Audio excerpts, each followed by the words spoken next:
Dominant extrovert ചിരച്ചുകൊണ്ട് നക്കിക്കൊല്ലും.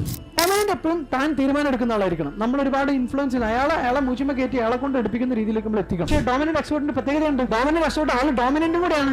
അയാൾ വിചാരിച്ച ബൗണ്ടറിയിലേക്കാൾ എത്തിക്കും. ചിരിച്ചിട്ടും തമാശ പറഞ്ഞിട്ടും ചീത്ത പറയാതെ തന്നെ അതൊന്നും പറഞ്ഞത് ശരിയാവില്ല, ഞാൻ പറഞ്ഞത് നീ എപ്പോഴുള്ള ആളല്ലേ, നീ വിചാരിച്ച നടക്കും, അത് 2 ലക്ഷത്തിന് അങ്ങോട്ട് ക്ലോസ് ചെയ്തേക്കെന്ന് പറഞ്ഞിട്ട് 3 ലക്ഷം രൂപയുടെ സാധനം ചിലപ്പോൾ നമ്മൾ നൈസായിട്ട് അയാൾ 2 ലക്ഷത്തിന് ചിറച്ചോണ്ട് ചെക്ക് ചെയ്തിപ്പിക്കും. പെട്ടിട്ടില്ലേ?